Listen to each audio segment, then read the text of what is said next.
विद्यार्थी मित्रांनो नमस्कार, मी कुशल क्षीरसागर आमच्या इनोव्हेटिव्ह व्ह्यू पब्लिकेशनच्या डिजिटल प्लॅटफॉर्मवर आपले स्वागत करतो। विद्यार्थी मित्रांनो, मागील व्हिडिओमध्ये आपण लेसन क्रमांक 23 म्हणजे लिमिट गेज या विषयीची माहिती पाहिली होती।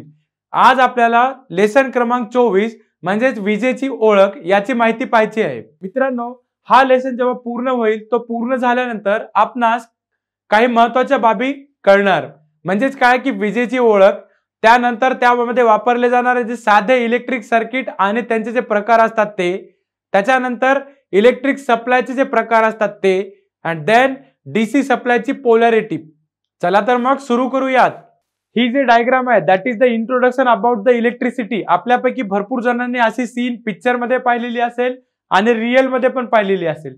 मित्रांनो, विद्युत ऊर्जा हे काय आहे की सध्याच्या काळामध्ये सर्वात जास्त महत्त्वाचा ऊर्जेचा सोर्स आहे बघा। विद्युत ऊर्जेचा वापर सर्वात जास्त नवीन जागतिक औद्योगिकीकरणामध्ये मशीन्स आणि जे वेगवेगळे जे इलेक्ट्रिकल इक्विपमेंट चालवण्यासाठी होतो। विद्युत ऊर्जा जनरली दोन स्वरूपामध्ये उपलब्ध असते। एक म्हणजे स्टॅटिक इलेक्ट्रिसिटी, ज्यालाच आपण मराठीमध्ये स्थिर विद्युत म्हणतो, आणि दुसरी म्हणजे डायनॅमिक इलेक्ट्रिसिटी, ज्याला आपण प्रवाही विद्युत म्हणतो।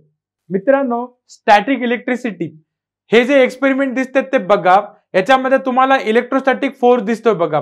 म्हणजेच काय की आपल्या डोक्याला जे तेल लावलेले आहे त्या डोक्याच्या तेला कंगव्यानं त्या कागदाच्या तुकड्यांना आकर्षित होण्याची ही क्रिया, याच्यामध्ये काय असते की ज्याला आपण स्थिर म्हणतो। म्हणजेच काय की स्थिर विद्युत, जी वीज प्रवाही नसते त्यालाच आपण म्हणायचे स्टॅटिक इलेक्ट्रिसिटी।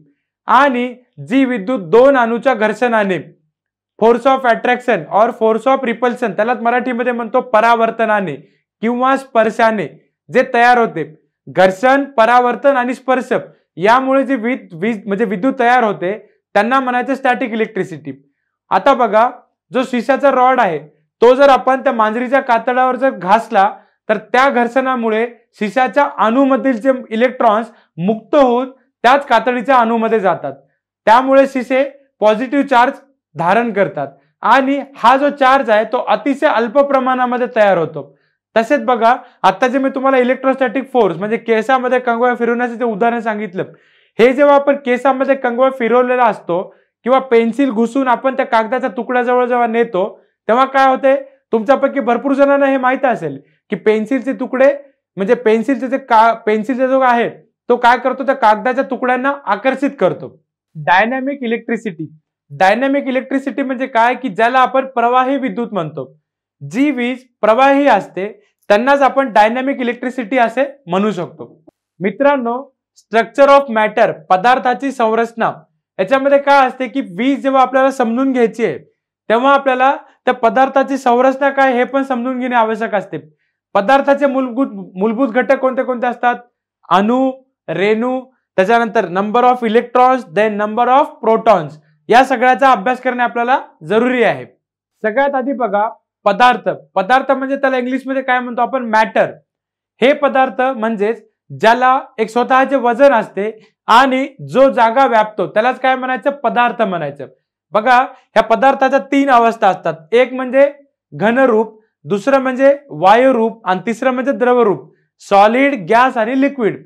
आता उदाहरण बघा, एखादं लोखंडाचं उदाहरण घ्या, ते असेल सॉलिड, एखादं ऑक्सिजन घ्या that is called the gas, आणि पाणी घेतलं तर ते आहे लिक्विड। या सगळ्यात प्रत्येक पदार्थ जे आहेत ते मूलद्रव्यापासून बनलेले असतात।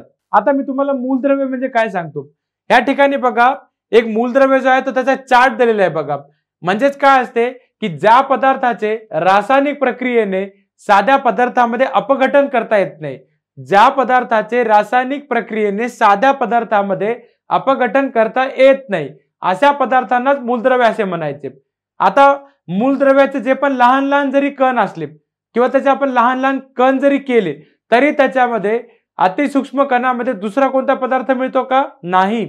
आता उदाहरण घ्या, तांबे असेल, चांदी असेल, सोने असेल, या सगळ्यामध्ये समावेश होईल। मित्रांनो, संयुग त्यालाच म्हणायचं कंपाऊंड।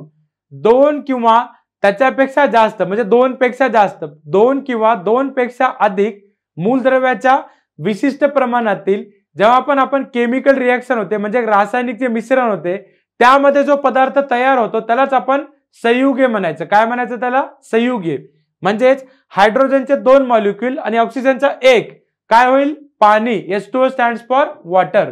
मित्रांनो, आता आपण मिश्रणाबद्दल बोलणार आहोत. मिश्रण म्हणजे काय की कोणत्याही दोन पदार्थ किंवा दोन पेक्षा अधिक पदार्थ यांच्यामध्ये रासायनिक क्रिया न होऊ देता कोणत्याही प्रमाणामध्ये जरी आपण एकत्र मिसळले तरी त्यापासून जो नवीन घटक तयार होतो त्यालाच म्हणायचं आपण मिश्रण. काय म्हणायचं त्याला? मिश्रण.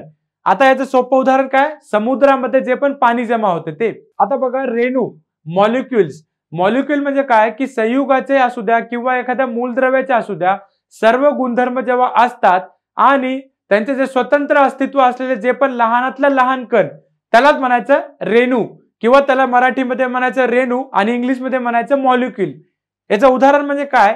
आपण जे वापरतो ते खडू, त्याच्यानंतर जे सॉलिड मटेरियल आहे लोखंड घ्या, चांदी घ्या, सोनं घ्या, या सगळ्यामध्ये काय सर्वात लहानातला लहान कण तोच म्हणजे त्याचा मॉलिक्युल किंवा रेणू. आता रेणू नंतर अणूच्या बाबतीमध्ये जर बघायचं ठरवलं तर काय असतो? मूलद्रव्याचा जो पण सूक्ष्म कण आहे, एखाद्या मूलद्रव्याचा सूक्ष्म कण त्यालाच म्हणायचं अणू. त्यालाच इंग्लिशमध्ये काय म्हणायचं? ॲटम. काय म्हणायचं मित्रांनो? ॲटम.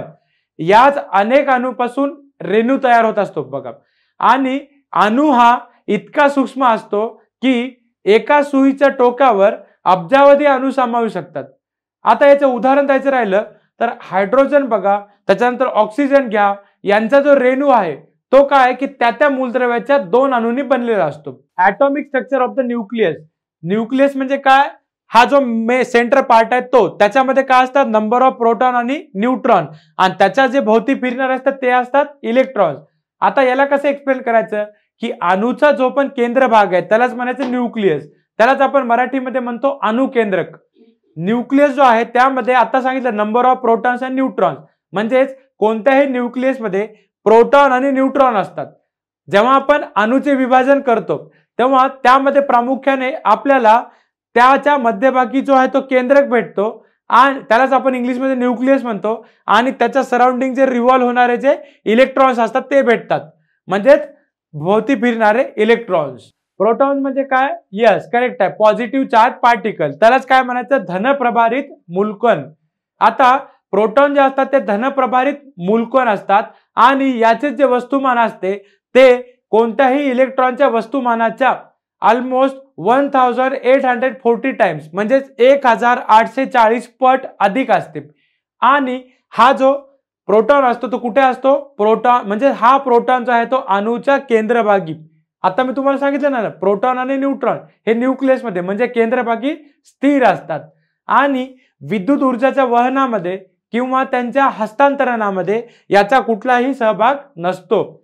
हा जो प्रोटॉन आहे तो आकाराने इलेक्ट्रॉन्स पेक्षा ऑलमोस्ट 3 टाइम्स लेसर म्हणजे 3 पटीने छोटा असतो. हा जो न्यूट्रॉन आहे तो एक स्वतंत्र घटक आहे आणि याच्यावर कोणत्याही प्रकारचा विद्युत भार नसतो, कारण की तुम्हाला सगळ्याला माहित आहे neutron does not carry any charge. आणि यालाच आपण काय म्हणायचं की विद्युत दृष्ट्या हा जो न्यूट्रॉन आहे तो उदासीन असतो. तो नेहमी कोणासोबत असतो? बरोबर, प्रोटॉन सोबत जो असतो तो असतो न्यूट्रॉन, आणि याच न्यूक्लियस मध्ये हे प्रोटॉन सोबत असलेले न्यूट्रॉन्स. मित्रांनो, आता इलेक्ट्रॉन्स बद्दल जर बोलायचं राहिलं तर that is called the negatively charge particle. त्यालाच म्हणायचं की ऋण प्रभारित मूलकण. याचे जे वस्तुमान असते ते प्रोटॉनच्या तुलनेमध्ये कमी असते, म्हणून इलेक्ट्रॉन्स हे वजनाने हलके असतात. ही जी डायग्राम मी तुम्हाला दाखवलेली आहे, ह्या डायग्राम मध्ये बघा, जो पण आपला अणुकेंद्रक आहे त्याच्या भोवती एक विशिष्ट कक्षेमध्ये हे सगळे भ्रमण करीत असतात आणि याच कक्षेला काय म्हणायचं? ऑर्बिट. काय म्हणायचं याला? ऑर्बिट असे म्हणायचं. इलेक्ट्रॉनचा जो व्यास आहे तो त्या प्रोटॉन पेक्षा 3 पट अधिक असतो आणि कोणत्याही ॲटम मधील इलेक्ट्रॉन्स आणि त्यांच्या प्रोटॉन्स म्हणजे number of electrons and the number of protons that is same, म्हणजेच ॲटम मधील इलेक्ट्रॉन आणि प्रोटॉनची संख्या नेहमी सारखीच असते. एनर्जी सेल बद्दल बोलायचं राहिलं तर ऊर्जा कक्षा, याच्यामध्ये बघा अणूमध्ये जे पण इलेक्ट्रॉन्स असतात हे ते अणु केंद्रकाभोवतीच अनेक ऑर्बिट मध्ये सामावलेले असतात. प्रत्येक जो आवरण आहे त्या आवरणामध्ये हे इलेक्ट्रॉन्स कसे ठराविक मार्गाने फिरत असतात. त्या मार्गाला तुम्ही काय म्हणणार आहात? इलेक्ट्रॉनची कक्षा. त्यालाच काय म्हणायचं? इलेक्ट्रॉनची कक्षा किंवा त्याला म्हणायचं ऊर्जेचा स्तर, आपण असे म्हणू शकतो. इलेक्ट्रॉनचे हे जे कक्षा असतात ते अनेक असतात. इथे बघा आता first energy level, second energy level, number of times. या सगळ्यांची ओळखण्यासाठी त्यांचा जो क्रमांक आहे आणि त्यांचे जे अक्षर आहे हे आपण नेमणूक केलेली असते. कोणत्याही अणुकेंद्रकाच्या अगदी जो जवळचा जो कक्षा आहे त्याच कक्षेला आपण के नाव द्यायचं आणि के नंतर काय ते LMNO म्हणजे असे आपण क्रमवारी नाव दिलेले असतात. प्रत्येक कक्षेमध्ये जास्तीत जास्त जे इलेक्ट्रॉन जे असतात तर ते सामावून घेण्याची क्षमता ही ठराविकच असते. आणि तुम्हाला आकृतीवर लक्षात आलेलं असेल की त्यांचे जे इलेक्ट्रॉनचे जे कक्षा आहे आणि त्यामध्ये जो सामावले जाऊ शकणारा जे इलेक्ट्रॉनची संख्या आहे यांचा संबंध आहे.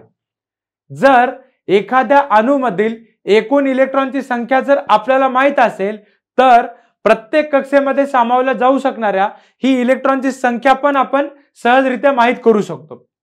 प्रत्येक कक्षेमध्ये 2n चा स्क्वेअर म्हणजे 2n चा स्क्वेअर जर घेतला तर आता मी तुम्हाला KLMNO जर मी पहिल्या कक्षेचा विचार केला K तर त्याच्यामध्ये 2 × 1 × 1 म्हणजे 2n चा स्क्वेअर म्हणजे त्याच्यामध्ये काय झाला 2 इलेक्ट्रॉन्स. L च्या बाबतीमध्ये 8 electrons then 18 electrons contain in M. त्याच्यानंतर n च्या कक्षेमध्ये 32 इलेक्ट्रॉन. त्याच्यानंतर O च्या कक्षेमध्ये विचार केला तर 50 इलेक्ट्रॉन. त्याच्यानंतर शेवटचा जो P असेल 72 इलेक्ट्रॉन. त्याच्यानंतर हे समजा मी Q चा विचार केला तर त्या Q च्या इलेक्ट्रॉन्स मध्ये म्हणजे त्याच्यामध्ये इलेक्ट्रॉनचे नंबर किती असतील 98. मग या सगळ्या 2n च्या स्क्वेअरने हे सगळे कॅल्क्युलेशन तुम्ही करू शकता. या सगळ्या प्रमाणेच हे इलेक्ट्रॉन्स कसे सामावलेले जातात. परंतु त्यांच्या प्रत्येक अणूमधील ही जे सर्व कक्षा आहेत ते पूर्णपणे भरल्या असतीलच असे होऊ शकत नाही. प्रत्येकाच्या जर बघितलं तर सामान्यतः पहिले जे 18 क्रमांकाचे जे मूलद्रव्य होते तर त्या सगळ्यामध्ये याची विभागणी होत असते. काही मूलद्रव्याचे जे अणू आहेत त्यांच्यामध्ये 7 पेक्षाही कमी कक्षा असतात आणि एकूण कक्षापैकी सर्वात बाहेरची जी कक्षा असते त्याच कक्षेला काय म्हणायचं संयुजा कक्षा. सर्वात बाहेरची जी कक्षा असते त्या कक्षेत संयुजा कक्षा असे म्हणतात. आणि ही जी संयुजा जे कक्षा आहे तर त्या संयुजा कक्षेमधीलच इलेक्ट्रॉन्सला मुक्त इलेक्ट्रॉन्स म्हणतात. त्यालाच आपण इंग्लिशमध्ये फ्री इलेक्ट्रॉन्स म्हणतो. आता तुमचा कन्सेप्ट क्लिअर झाला असेल. याच कक्षेमध्ये जास्तीत जास्त 8च इलेक्ट्रॉन्स सामावलेले असतात व जी तुमची संयुजा जे कक्षा आहे त्याच्या सर्वात जवळच्या कक्षेतील जास्तीत जास्त 18 इलेक्ट्रॉन सामावले जाऊ शकतात. आता याचं उदाहरण जर घेतलं तर एका अणूमध्ये समजा 5 कक्षा आहेत. 5वी कक्षा म्हणजे कोणती कक्षा व्हेरी गुड 5वी म्हणजे सगळ्यात शेवटीची कक्षा त्यालाच मी काय सांगितलं संयुजा कक्षा. आता 5व्या कक्षेमध्ये समजा 2n चा स्क्वेअर 2 मल्टिप्लाइड बाय n चा स्क्वेअर म्हणजे 2 × 5 × 5 किती इलेक्ट्रॉन येतील 5 5 25 25 दोन्ही 50 इलेक्ट्रॉन्स पाहिजे होते.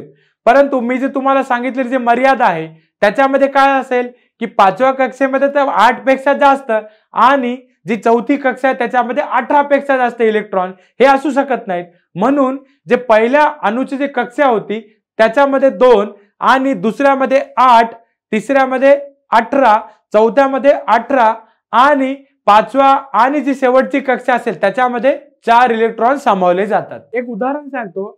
कॉपर जे ऍटम आहे कॉपरचा जो अनुक्रमांक आहे तो किती आहे 29. हे बघा.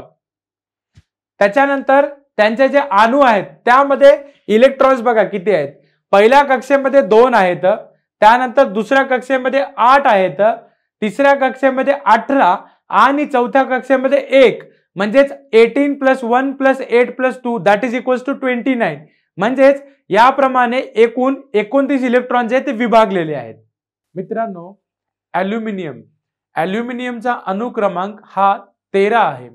त्याच्या अणूमध्ये पहिल्या कक्षेमध्ये 2 इलेक्ट्रॉन्स दुसऱ्या कक्षेमध्ये 8 इलेक्ट्रॉन्स आणि तिसऱ्या कक्षा म्हणजे त्याला काय म्हणायचं संयुजा कक्षा तर त्यामध्ये किती आहे 3 इलेक्ट्रॉन्स. याप्रमाणे जर आपण बघितलं तर 8 + 2 + 3 म्हणजे टोटल 13 इलेक्ट्रॉन्स त्यामध्ये समावलेले असतात. या इलेक्ट्रॉनची जी विभागणी असेल मित्रांनो तर ते कोणत्या पद्धतीने असेल कोणत्याही पदार्थाच्या अणूमधील जेव्हा वेगवेगळ्या कक्षा इलेक्ट्रॉनने किती भरलेले असतात त्यावरच त्या पदार्थाचे रासायनिक आणि त्याचे विद्युत गुणधर्म अवलंबून असतात. ज्या अणूमधील इलेक्ट्रॉन कक्षा पूर्णपणे भरण्यास 1 इलेक्ट्रॉन कमी असेल किंवा ती कक्षा पूर्णपणे भरून 1 इलेक्ट्रॉन जास्त असेल तर आपण काय म्हणू शकतो की तो पदार्थ रासायनिक दृष्ट्या कार्यरत असतो. आणि ज्या अणूमधील इलेक्ट्रॉन कक्षा ही पूर्णपणे भरलेली असेल तर आपण काय म्हणू शकतो की तो अणू रासायनिक दृष्ट्या उदासीन असतो। आता हे जे उदासीन जे बोललो तर अशाच पदार्थांना काय म्हणायचं मित्रांनो, उदासीन मूलद्रव्य। काय म्हणायचं, उदासीन मूलद्रव्य। आणि सर्व उदासीन मूलद्रव्य हे एक प्रकारचे वायूच आहेत आणि ते दुसऱ्या मूलद्रव्यासोबत रासायनिक दृष्ट्या उदासीनता असल्यामुळे एकत्रित येऊ शकत नाहीत। मित्रांनो, कंडक्टर्स हा शब्द तुमच्यापैकी भरपूर जणांनी ऐकलेला असेल। कंडक्टर्स म्हणजे काय की ज्या पदार्थातून मुक्त इलेक्ट्रॉन्स भ्रमण करीत असतात आणि असे जे पदार्थ असतात ते विद्युत कंडक्टर क्लासमध्ये मोडतात, म्हणजे वर्गामध्ये मोडतात। सर्वसाधारणपणे चांगल्या कंडक्टरच्या जर तुम्ही पाहिलं तर शेवटच्या कक्षेमध्ये 1, 2 किंवा 3 असे मुक्त इलेक्ट्रॉन्स असतात आणि हे सर्व धातू एक विजेचे उत्तम कंडक्टर आहेत। आता याचे उदाहरण आता मी तुम्हाला शिकवलं, ॲल्युमिनियम आहे, त्याच्यानंतर तांबे आहे, झिंक आहे, लेड आहे, त्याच्यानंतर टीन आहे, चांदी, सोने इत्यादी। मित्रांनो, इन्सुलेटर हे जे आहे ते तुम्ही बऱ्यापैकी भरपूर जणांनी पाहिलेले असतील। त्यातल्या त्यात हे जे आहे ते डिस्ट्रीब्युशन पर्पज साठी फार मोठ्या प्रमाणामध्ये वापरले जातात। ज्या पदार्थाच्या ॲटम मध्ये एक शेवटची जी कक्षा असते तर त्या कक्षेमध्ये फ्री इलेक्ट्रॉन्स नसतात, अशा पदार्थातून काय होते मित्रांनो, इलेक्ट्रॉनचे वहन होत नाही आणि पर्यायाने त्या पदार्थामधून करंट पण वाहत नाही। हेच पदार्थ विजेचे इन्सुलेटर क्लासमध्ये मोडतात। सर्वसाधारणपणे इन्सुलेटर जे आहेत तर त्या इन्सुलेटरच्या अणूच्या शेवटच्या कक्षेमध्ये मित्रांनो 5, 1 ते 6 किंवा 7 असे इलेक्ट्रॉन्स असतात। त्याच पदार्थामध्ये आपण जे कॅटेगरीचे आहेत तर त्याच पदार्थाला आपण इन्सुलेटर कॅटेगरी म्हणायचं। काय म्हणायचं त्यांना, इन्सुलेटर्स। आता याचे उदाहरण द्यायचे राहिले, हवा असेल, काच, rubber, plastic, paper, porcelain, PVC, fibre, mica, हे सगळे जे काय आहेत मित्रांनो, हे सगळे आपल्या विजेचे इन्सुलेटर्स असतात। मित्रांनो, सेमीकंडक्टर म्हणजे काय की त्याच्यामध्ये तुम्हाला हे रजिस्टर, कॅपॅसिटर, डायोड वगैरे जे दिसतात तर या सगळ्यामध्ये काय की जे पण पदार्थ एक ठराविक परिस्थितीमध्ये करंट वाहण्यासाठी कमीत कमी रेजिस्टन्स करतात किंवा दुसरी जी परिस्थिती असेल तर त्या परिस्थितीमध्ये करंट वाहण्यासाठी जे अति उच्च विरोध करतात। तसेच ज्या पदार्थाचे आता मी तुम्हाला कंडक्टर आणि इन्सुलेटर जे शिकवलं, ज्या पदार्थामध्ये कंडक्टर असेल, इन्सुलेटर असेल यांचे काहीतरी गुणधर्म असतात, अशाच पदार्थ जे आहेत ते सेमीकंडक्टर कॅटेगरीमध्ये मोडतात। सेमीकंडक्टरचे जे ॲटम्स आहेत तर त्या ॲटमच्या शेवटच्या कक्षेमध्ये नेहमी लक्षात ठेवा मित्रांनो 4 इलेक्ट्रॉन असतात आणि सेमीकंडक्टरच्या ॲटमच्या शेवटच्या कक्षेमध्ये जे जे 4 इलेक्ट्रॉन्स असतात अशा सर्व पदार्थांना सेमीकंडक्टर्स म्हणायचं। काय म्हणायचं, सेमीकंडक्टर्स। याचं उदाहरण बघा, सिलिकॉन असेल, जर्मेनियम असेल आणि काही विशिष्ट प्रक्रिया पार पडलेले जे सेमीकंडक्टर्स जे की आपण as a electrical and electronics component म्हणून आपण जे वापरतो। उदाहरणार्थ डायोड्स, ट्रान्झिस्टर्स, इंटिग्रेटेड सर्किट ज्याला आपण आयसी म्हणतो, हे सगळे आपल्या टीव्ही, रेडिओ या सगळ्या पर्पजसाठी आपण नेहमी वापरत येतो। त्याच्यानंतर तुमचं डीव्हीडी प्लेयर, सीडी प्लेयर या सगळ्या गोष्टींमध्ये पण हे सगळे डायोड्स, ट्रान्झिस्टर्स, आयसी वगैरे असतात। मित्रांनो, इलेक्ट्रिक सर्किट ही जी डायग्राम आहे ते तुमच्या ओळखीचीच आहे। या ठिकाणी तुम्हाला 2 कंडिशन आहेत, एक म्हणजे ओपन सर्किट आणि दुसरं म्हणजे क्लोज सर्किट। यामध्ये काय असते की साधे इलेक्ट्रिक मंडळ जे आहे त्यातून जो करंट आहे तो माध्यमाकडून त्या लोडकडे जातो आणि पुन्हा त्याच माध्यमाकडे येतो व आपला मार्ग पूर्ण करतो आणि त्याच माध्यम जे आहे त्या पूर्ण प्रोसेसलाच काय म्हणायचं, इलेक्ट्रिक सर्किट म्हणायचं। ऍक्च्युअली काय असते की मंडळातून जेव्हा करंट वाहून जाते तेव्हा आपल्याला स्त्रोताची आवश्यक असते, त्याला आपण सोर्स म्हणतो आणि तो सोर्स म्हणजे मित्रांनो आपला व्होल्टेज सोर्स। त्या व्होल्टेजचा जे ऊर्जा स्त्रोत आहे त्याच्यापासूनच आपल्याला मिळते आणि हे जे आपल्याला करंट वाहून नेण्यासाठी कशाची गरज पडते, बरोबर कंडक्टरची आवश्यकता असते। आपल्या करंटला नियंत्रित जे आहे ते त्या म्हणजे कंट्रोलमध्ये ठेवणारा आणि इलेक्ट्रिक जे ऊर्जा आहे तर त्या ऊर्जेचे दुसऱ्या माध्यमामध्ये रूपांतर करणारा लोड हा म्हणजे आपला रेजिस्टन्स असतो। ठीक आहे, त्यानंतर बघा की आपला जो पण मंडळ आहे तर तो नियंत्रित करण्यासाठी एक नियंत्रित साधक म्हणून या ठिकाणी हे स्विच म्हणून आवश्यक असतो। बघा आणि ह्या स्विचिंगचं काम काय असते, करंट चालू बंद करणे. मंडळामध्ये निर्माण होणाऱ्या अतिरिक्त करंटापासून जे पण संरक्षण करतो, तर त्या संरक्षण करण्यासाठी हा संरक्षक साधन म्हणून आपण फ्यूज म्हणून वापरतो. बघा मित्रांनो, electric current, the rate of flow of electric charge with respect to time is called as electric current. ही झाली इंग्लिश मधून त्याची डेफिनेशन. आता बघा ही जी डायग्राम आहे, तर या आकृतीमध्ये दाखवल्याप्रमाणे हे जे मंडळ आहे, ह्या मंडळामध्ये काय आहे की रेजिस्टन्स म्हणून आपण एक लॅम्प लावलेला आहे आणि ऊर्जा स्त्रोत म्हणून एक बॅटरीचा वापर केलेला आहे. आणि तुम्ही पहा ह्या सर्किट जे आहे ते स्विच जेव्हा चालू स्थितीमध्ये असतो तेव्हा आपला लॅम्प ग्लो होतो, म्हणजे प्रज्वलित होतो. कारण की काय, जे पण conventional flow of electric current आहे that always starts from positive terminal. म्हणजेच काय की इलेक्ट्रिक करंट बॅटरीच्या पॉझिटिव्ह टर्मिनल कडून लॅम्पच्या माध्यमातून पुन्हा बॅटरीच्या निगेटिव्ह टर्मिनल कडे प्रवास करतात. आणि हे जे इलेक्ट्रिक करंटचे वहन म्हणजेच काय असते, आता जे मी सांगितलं rate of flow of electric charge with respect to time, म्हणजे त्याच्यामध्ये इलेक्ट्रॉन्स जे आहेत त्याच इलेक्ट्रॉनचे वहन होते. आता खरं जर पाहिलं तर बॅटरीच्या निगेटिव्ह टर्मिनल कडून लॅम्प कडे हे सगळे इलेक्ट्रॉन्स वाहतात आणि बॅटरीच्या पॉझिटिव्ह टर्मिनल कडे पुन्हा पुन्हा पोहोचतात. तरी पण जी प्रचलित पद्धत आहे, तर त्या प्रचलित पद्धतीप्रमाणे जी करंटची दिशा आहे ती बॅटरीच्या पॉझिटिव्ह टर्मिनल कडून त्या लॅम्प कडे आणि निगेटिव्ह टर्मिनल कडून त्या बॅटरीकडे असते. बघा म्हणून नेहमी आपण असा निष्कर्ष काढू शकतो की जो पण चालू असणारा जो करंट आहे हा इलेक्ट्रॉन्सच्या जे पण वहन आहे त्याच्या विरुद्ध दिशेमध्ये असतो आणि यालाच काय म्हणायचं मित्रांनो, कन्व्हेन्शनल करंट. मित्रांनो, आता मी तुम्हाला काही सिम्बॉल आणि त्यांची युनिट शिकवणार आहे. बघा एम्पियर, आपण जे पण करंट मोजतो तर त्या करंटला एम्पियर मध्ये मोजायचं. म्हणजेच एम्पियर हे काय, इलेक्ट्रिक करंट मोजण्याचे एकक. आणि electric current is always denoted by I and the unit of electric current is ampere. या ठिकाणी बघा जेव्हा पण आपल्याला हे जे करंट आहे हे आपल्याला मिली, मायक्रो, नॅनो, पिको किंवा किलो जे आपण वापरणार त्या सगळ्या एककामध्ये. बघा समजा मला मायक्रो एम्पियर आहे, तर एका मायक्रो एम्पियरची किंमत दॅट इज ऑलमोस्ट 10⁻⁶ एम्पियर, म्हणजे 10⁻⁶. म्हणजेच एखाद्या सर्किट मधून जर 40 मायक्रो एम्पियर करंट फ्लो होत असेल तर त्याची व्हॅल्यू किती असेल मित्रांनो, 40 गुणिले 10⁻⁶ एम्पियर. सेम मिली एम्पियरच्या बाबतीमध्ये 10⁻³ असेल.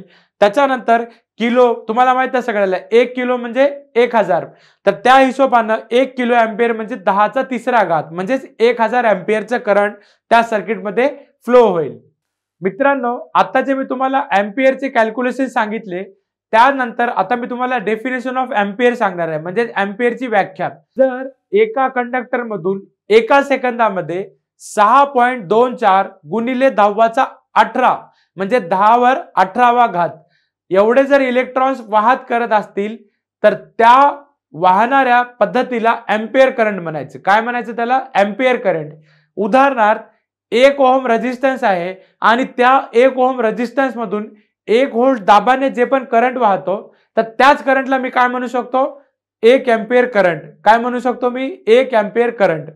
म्हणजेच काय की विशिष्ट परिस्थितीमध्ये न बदलणारा जो पण आपला डीसी करंट आहे तो आपण जर एखाद्या सिल्वर नायट्रेट आहे आणि त्या सिल्वर नायट्रेटच्या द्रावणातून पाठवला असता तर दर सेकंदाला 0.00118 एवढी ग्राम त्याच्यामध्ये चांदीचे जमा करत असेल तर त्यासाठी लागणारा जो पण करंट आहे त्याच करंटला काय म्हणायचं, 1 एम्पियर करंट.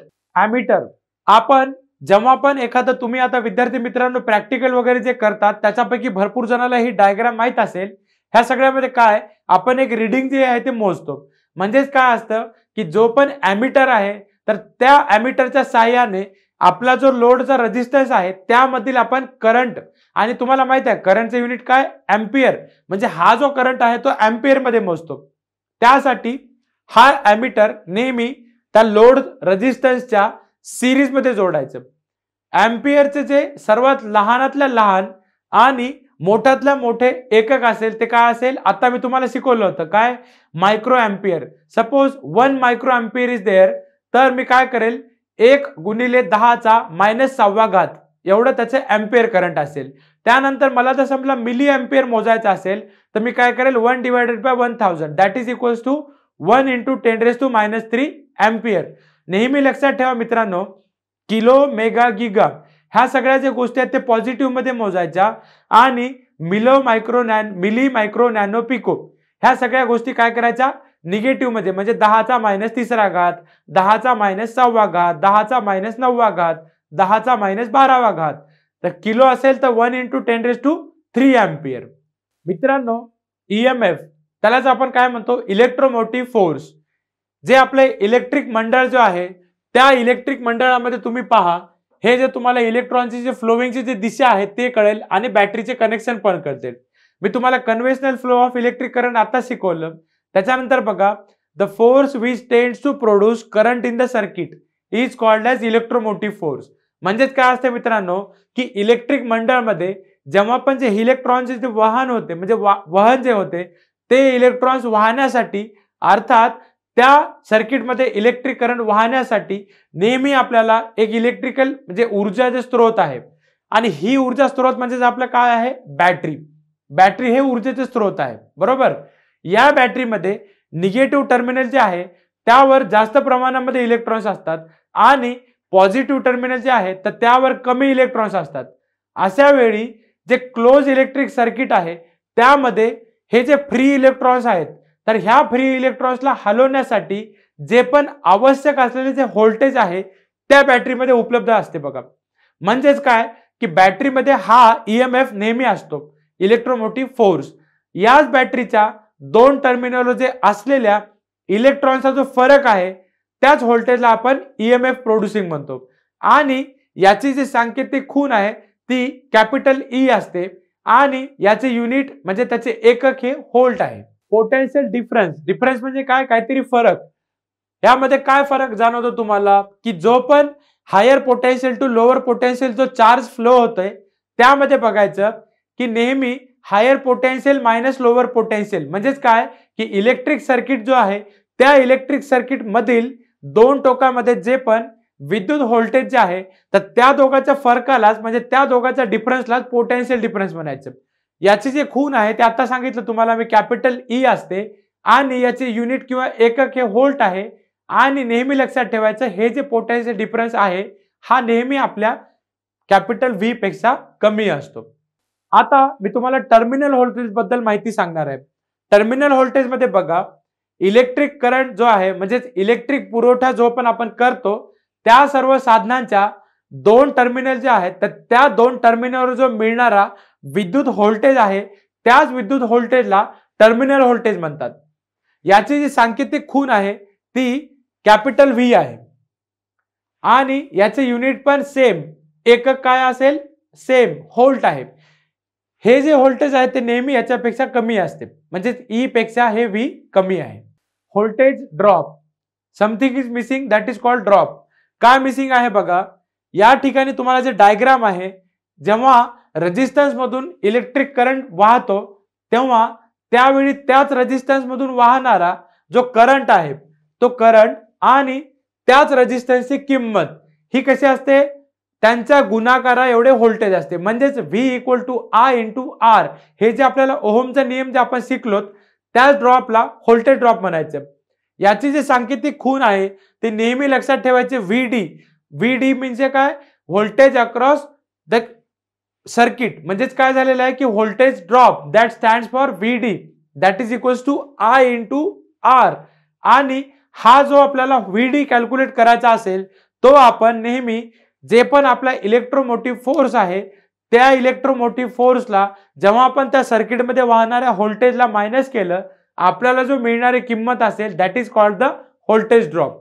मित्रांनो डेफिनेशन ऑफ व्होल्ट एखाद्या व्होल्टची जर व्याख्या आपण कॅल्क्युलेट केली तर मी तुम्हाला 1 एम्पियर करंटची व्याख्या शिकवली होती. आता तसं व्होल्टची व्याख्या बघा 1 ओहम जर रेजिस्टन्स असेल तर त्या 1 ओहम रेजिस्टन्स मधून 1 एम्पियर करंट जर वाहत असेल तर त्या वाहण्यासाठी जो पण आपल्याला इलेक्ट्रिकल प्रेशर लागतो त्याच इलेक्ट्रिकल प्रेशरला 1 व्होल्ट म्हणतात.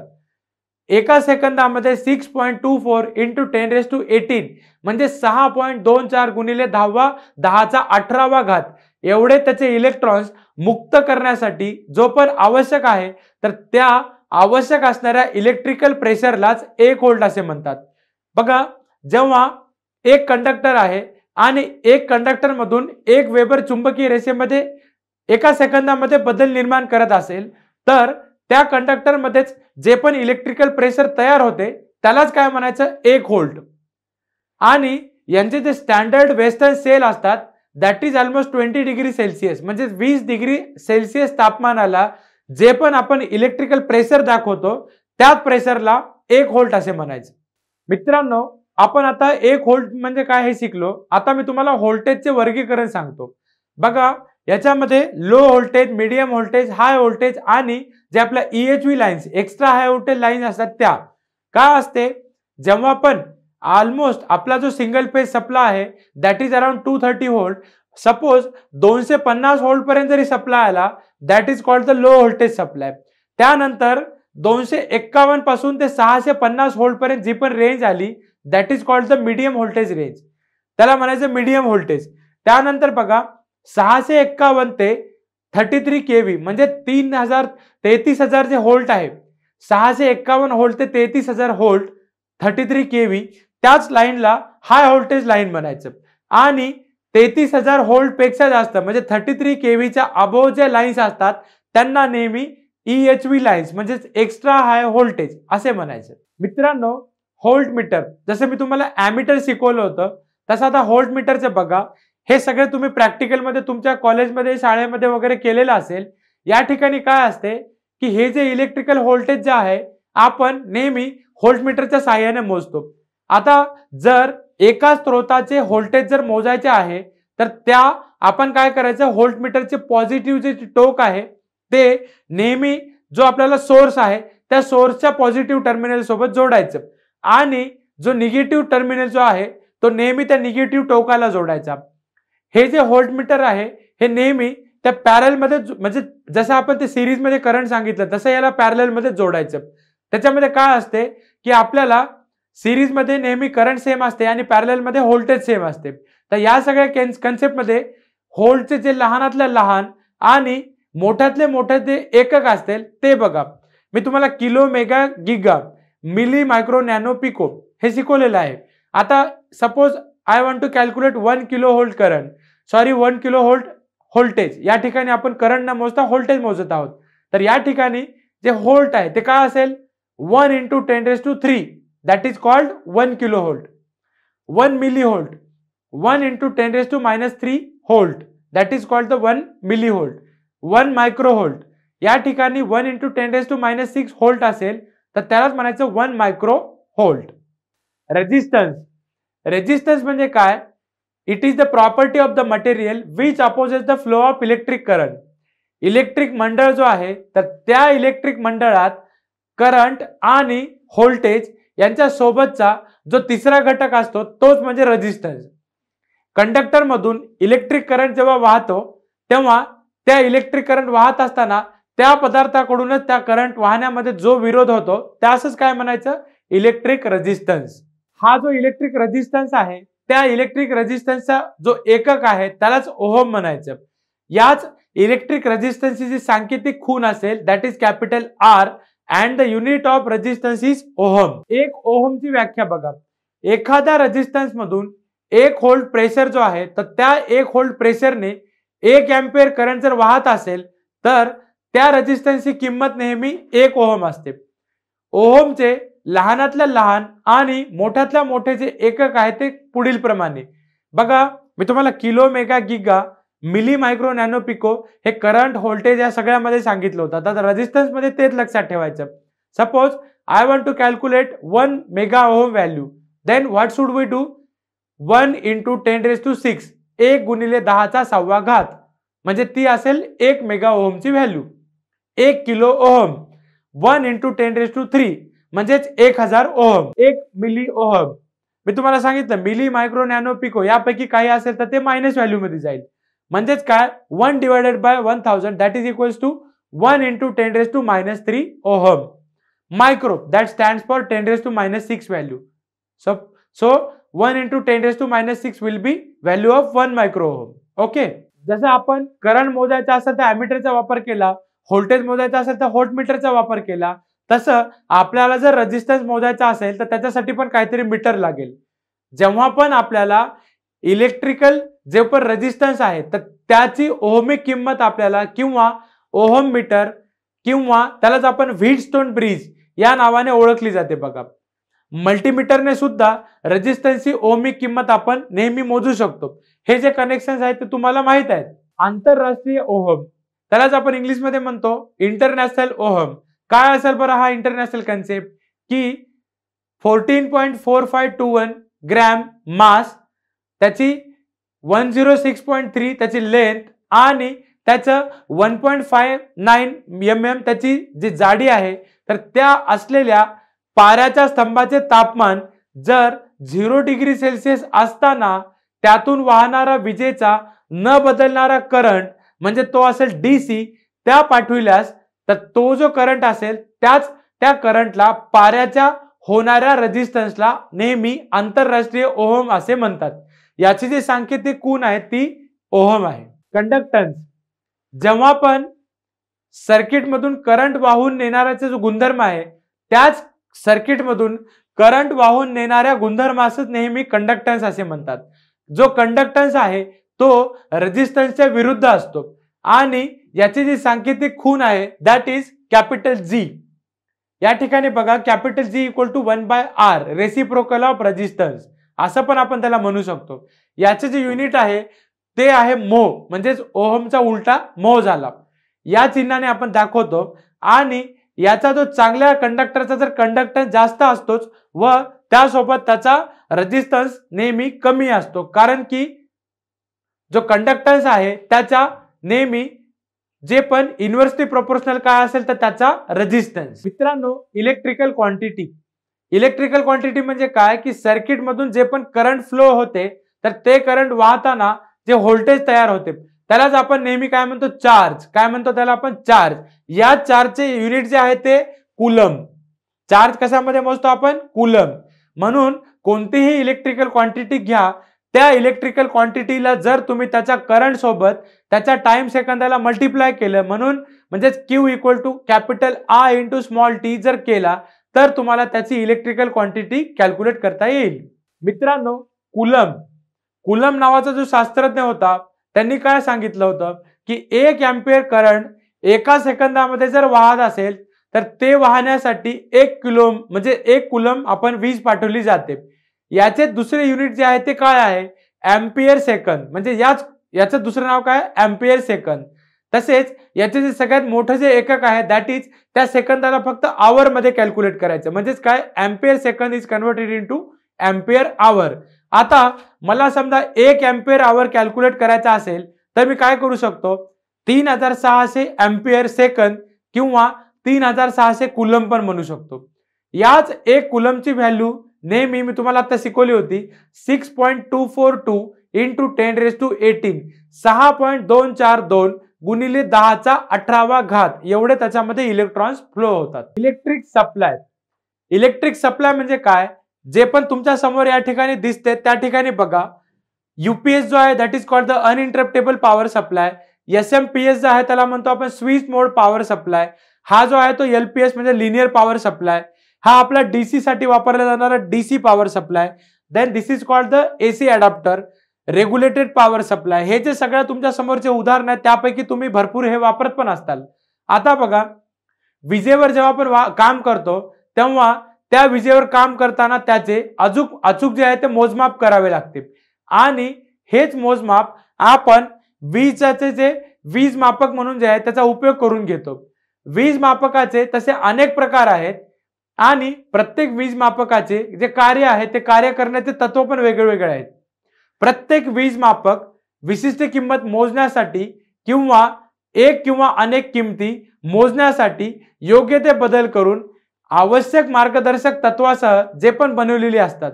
अशा जे वीज मापक आहेत तर त्या वीज मापकाचा एक अचूक किंवा योग्य उपयोग करण्यास समर्थ होण्यासाठी तुमच्यासारखे जे होतकरू जे इलेक्ट्रिशियन आहेत, होतकरू जे वायरमॅन आहेत, त्यांनी या सगळ्याचा अभ्यास केला पाहिजे. इलेक्ट्रिक सप्लायचे प्रकार. इलेक्ट्रिक सप्लायचे जे प्रकार आहेत ते नेहमी वेगवेगळ्या तांत्रिक गरजेनुसार जे दोन प्रकारचा इलेक्ट्रिक पुरवठा आहे तो उपयोगात आणला जातो. याचं सगळ्यात मोठं उदाहरण बघा, direct current, that is called the DC. या डीसीला आपण कॉन्स्टंट सप्लाय म्हणतो. काय म्हणतो त्याला आपण? Constant supply operation. त्यानंतर अल्टरनेटिंग करंट, एसी. याच एसीचं जे सांकेतिक चिन्ह आहे ते व्हेरिएबल असते बघा. म्हणजेच काय की एसी सप्लायला व्हेरिएबल पॉवर सप्लाय म्हणायचं आणि डीसी सप्लायला कॉन्स्टंट पॉवर सप्लाय. आता आपण बघू डीसी सप्लाय.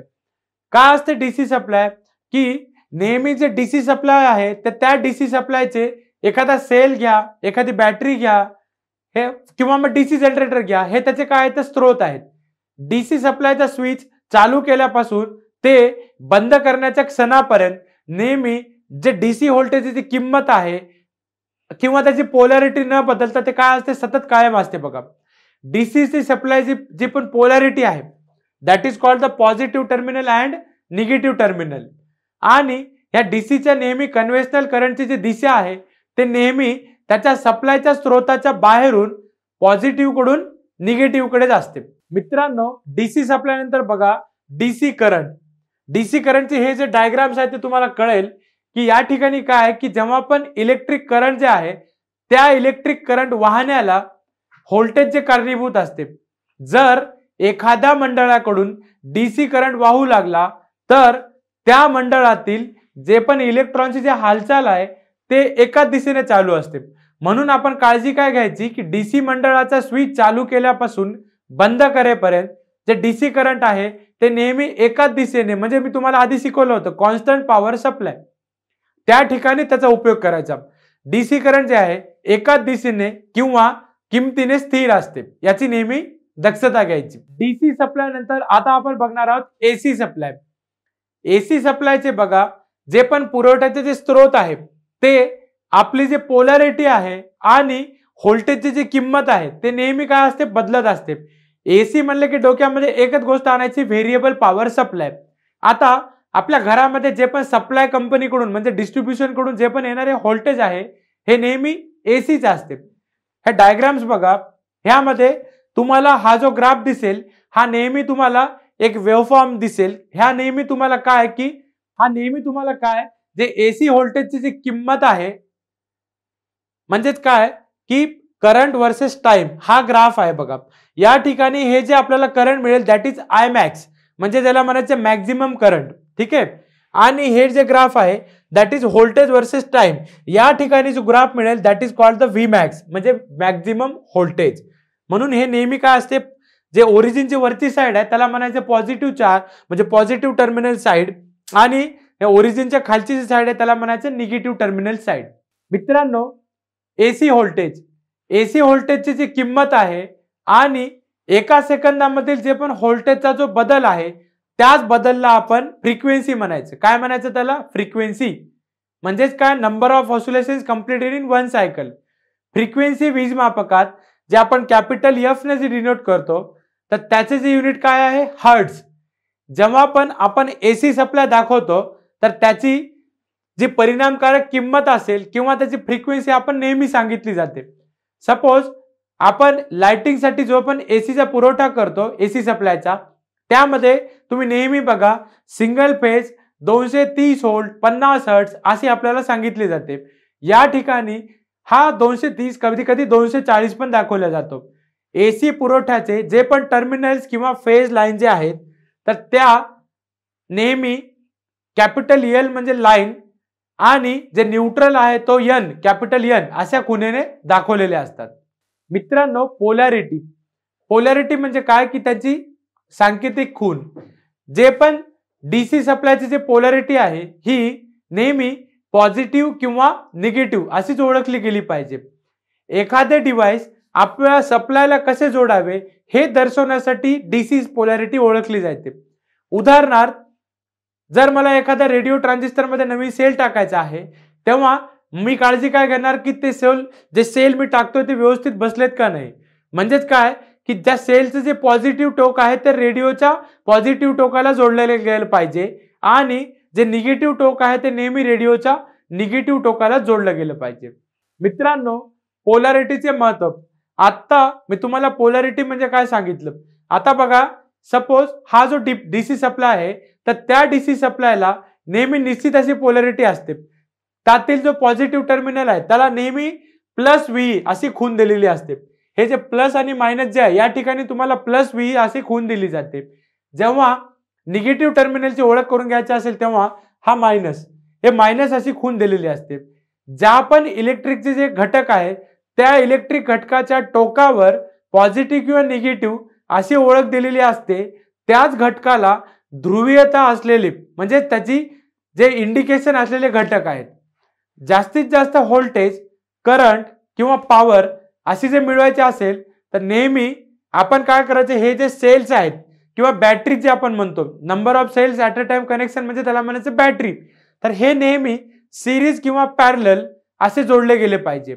अशी जोडणी करण्यासाठी तुम्हाला नेहमी त्या डीसी जे सोर्स आहे त्याची पोलॅरिटी माहित पाहिजे. बघा, या ठिकाणी 4 सेल लावलेले आहेत आपण. हे जे 4 सेल दिसतात ना तुम्हाला, तर हे सगळे 4 सेल आपण काय केलेले आहेत, म्हणजे आपण हे 4 सेल सिरीज आणि पॅरलल असे दोन्ही जोडलेले आहेत. बघा, जेव्हा पण आपण सिरीज मध्ये जोडलेलं असेल त्या ठिकाणी तुमचं करंट हे सेम असेल आणि पॅरलल मध्ये व्होल्टेज सेम असेल. ठीक आहे, तर या पॅरलल मध्ये जोडल्यानंतर आपल्याला व्होल्टेज तर सेम आहे, म्हणजेच आपल्याला काय फायदा झाला, जास्तीत जास्त करंट मिळवता येते. जे पण आपलं मूव्हिंग कॉइल आहे, MC stands for moving coil, तर त्या मूव्हिंग कॉइलद्वारे आपण जर पोलॅरिटी चेक करायचं म्हणलं तर तुम्हाला एक अरेंजमेंट करावं लागते. बघा, MC that is stands for moving coil. व्होल्टमीटरच्या साहाय्याने जेव्हा पण एखाद्या सेलची पोलॅरिटी माहित करता येते, ह्याच एमसी मीटरला हे जे ध्रुवता असलेले जे उपकरण आहे त्यावर बघा, या ठिकाणी पॉझिटिव्ह टर्मिनल आणि निगेटिव्ह टर्मिनल अशा दोन्ही खुणा आहेत. असे मीटर त्यांच्या खुणेच्या खुणेप्रमाणे जोडावे लागते. तसेच जे सेल आपण वापरतो त्या सेलची जी पोलॅरिटी आहे ही त्या मीटरच्या एककावर असलेल्या, या ठिकाणी पॉझिटिव्ह इंडिकेशन आहेत, या ठिकाणी निगेटिव्ह इंडिकेशन आहेत. म्हणून मी काय केलं, ह्या मीटरच्या बरोबर पॉझिटिव्ह टर्मिनलला त्या सेलचा पॉझिटिव्ह टर्मिनल जोडला आणि याच निगेटिव्ह टर्मिनलला हा निगेटिव्ह टर्मिनल जोडला. तुम्ही जर नीट बघितलं तर आपली सेलची पोलॅरिटी मार्किंग प्रमाणे बरोबर असेल तर त्यावेळी ते मीटर आपल्याला 1.5 एवढं रेटिंग देईल. 1.5 व्होल्ट तुम्ही मोजून बघा. जर व्होल्टमीटरचा काटा हा 0 पेक्षा कमी रिडिंग देत असेल तर तुम्हाला काय लक्षात आलं पाहिजे की मी जे जोडलेले कनेक्शन आहे ते चुकीचे आहेत, म्हणजे त्या मीटरला जोडलेली पोलॅरिटी चुकीची आहे असं आपल्याला लक्षात आलं पाहिजे. त्यामुळे नेहमी अचूक पोलॅरिटी प्रमाणे जोडले गेलेले असेल तरच तुम्हाला ते मीटर पुढच्या दिशेमध्ये रिडिंग देत असतो. जेव्हा पण तुम्ही कनेक्शन उलटे केले म्हणजे पॉझिटिव्हला निगेटिव्ह, निगेटिव्हला पॉझिटिव्ह जर जोडलं तर तुम्हाला मीटर रिडिंग देणार नाही. बॅटरीची जी पोलॅरिटी बघितली, जर काय असते की एखाद्या बॅटरीच्या टर्मिनलवर जो पण त्याचा पॉझिटिव्ह टर्मिनल जो आहे तो आणि निगेटिव्ह टर्मिनल जो आहे तो अशा जर पोलॅरिटीच्या खुणा नसतील तर काय होईल, जे कमी रेंजचे जे एमसी व्होल्टमीटर आता जे सांगितलं तुम्हाला मूव्हिंग कॉइल व्होल्टमीटर, ते जोडून पण आपल्याला त्या बॅटरीची टर्मिनल म्हणजे पोलॅरिटी ओळखता येऊ शकते. जर तो व्होल्टमीटर आपल्याला समजा 10 किंवा 12 व्होल्ट अशी जर रिडिंग देत असेल तर काय करायचं, त्या मीटरच्या टर्मिनलवर जे खुणा असतात, इंडिकेशन असतात, त्या खुणा केल्याप्रमाणे पोलॅरिटी बरोबर आहे की नाही असं समजून जाते. जर मीटर 0 पेक्षा कमी आपल्याला असे निगेटिव्ह रिडिंग दाखवत असेल, सपोज नकारात्मक रिडिंग जे बोलतो, तर त्याच मीटरच्या टर्मिनलवर खुणा केल्याप्रमाणे आपली पोलॅरिटी चुकली म्हणजे बरोबर नाही असे समजून घ्यावे लागते. डीसी सप्लायची पोलॅरिटी, हे बघा या ठिकाणी काय आहे की डीसी जनरेटर जे आहेत तो किंवा एखादा डीसी सोर्स असेल तो त्याची पोलॅरिटी शोधून आपल्याला जर काढायची असेल तर आपण काय करायचं, त्याच्या योग्य रेंजचा मूव्हिंग कॉइल टाइप जे व्होल्टमीटर आहे ते वापरायचा. डीसी सोर्स मध्ये सर्वसाधारणपणे काय असते की सप्लाय लीडचे नेहमी पॉझिटिव्हचे जे टोक असते ते नेहमी लाल असते आणि जे निगेटिव्हचे जे टोक असते नेहमी एक तर काळा असेल किंवा निळा असेल. सेलसाठी सेलच्याच वरील भागावर आपण टर्मिनल जवळ धन म्हणजे पॉझिटिव्ह आणि सेलच्या तळाशी ऋण म्हणजे निगेटिव्ह अशी मार्किंग केलेली असते. हे जे बॅटरी आहे त्या बॅटरीचे पॉझिटिव्ह टोक हे लाल कलरचे म्हणजे प्लस VE अशी मार्किंग केलेले असेल आणि निगेटिव्हचे जे टोक काळे किंवा निळे असे दोन्ही असतात.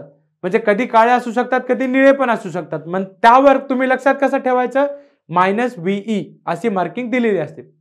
निऑन लॅम्प आणि निऑन पोलॅरिटी इंडिकेटर.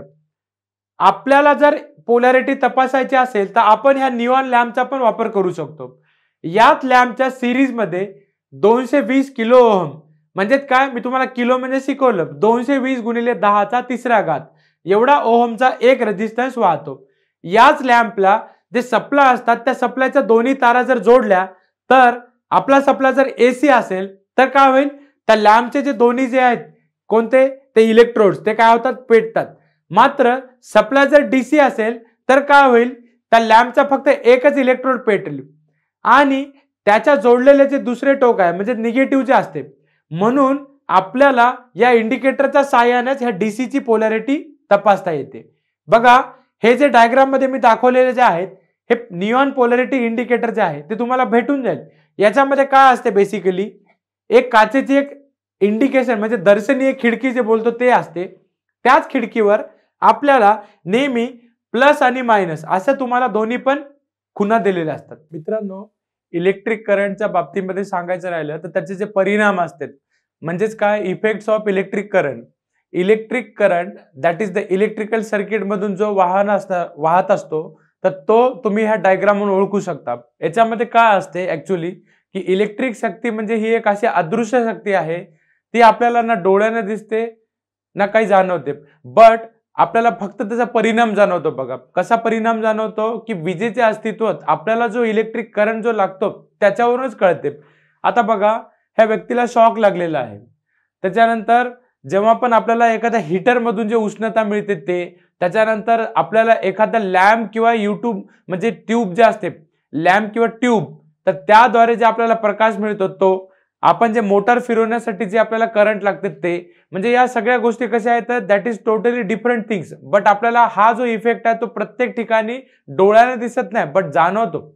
ओके मित्रांनो, त्याचा तर पहिला इफेक्ट आहे केमिकल इफेक्ट. केमिकल इफेक्ट म्हणजे काय असते की जेव्हा पण एखादं द्रावण आहे तर त्या द्रावणामध्ये जो पण इलेक्ट्रिक करंट वाहतो तेव्हा त्या द्रावणाचे काय होते, पृथक्करण होते आणि ते होऊन त्यातील जे मूळ घटक आहेत ते वेगवेगळे होतात आणि यासच करंटचा रासायनिक परिणाम असे म्हणतात. उदाहरणार्थ जे ऍसिड मिश्रित जे पाणी आहे तर त्या ऍसिड मिश्रित पाण्यातून DC करंट जर आपण पाठवला तर त्यातील जे पाण्यातील जे मूळ घटक म्हणजे त्याच्यामध्ये हायड्रोजन आणि oxygen, H2O stands for water, म्हणजेच हायड्रोजन आणि ऑक्सिजन हे सेपरेट होतात, वेगवेगळे होतात. आणि याच केमिकल इफेक्टचा जो म्हणजे जो उपयोग आहे तो आपल्याला electroplating purpose, block making purpose, त्याच्यानंतर बॅटरी चार्जिंग मेथड्स या आणि त्याच्यासोबत धातूचे शुद्धीकरण या सगळ्यासाठी केला जातो. कोणत्याही एका इलेक्ट्रिक कंडक्टर मधून जेव्हा पण करंट वाहतो तेव्हा त्या कंडक्टर मधून ज्या पण करंटला अडथळा येतो आणि त्याचा परिणाम म्हणजे उष्णताप, यालाच म्हणायचं हीटिंग इफेक्ट.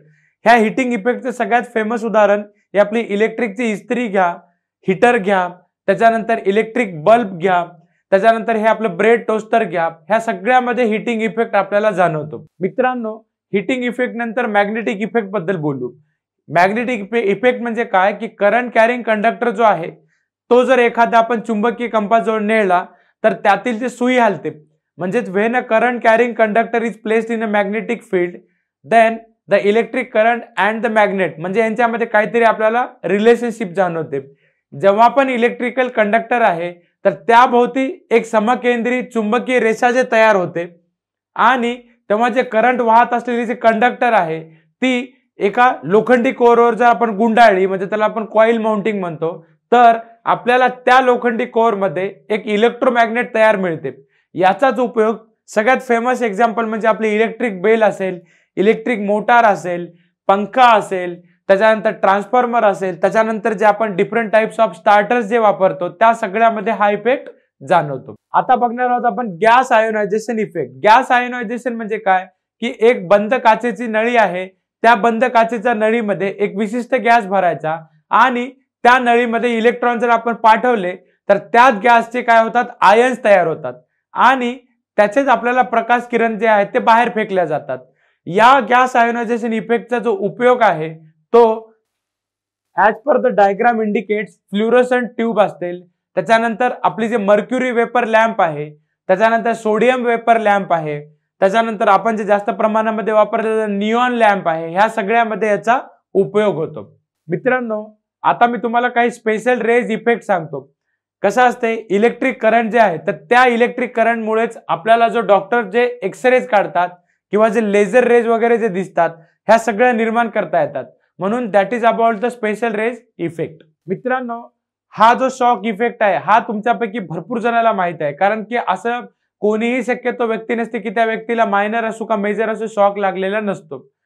मानवी शरीर जे आहे तर त्या मानवी शरीरामध्ये इलेक्ट्रिक करंट जर आपण पाठवलं तर त्या मानवाला शॉक लागतो.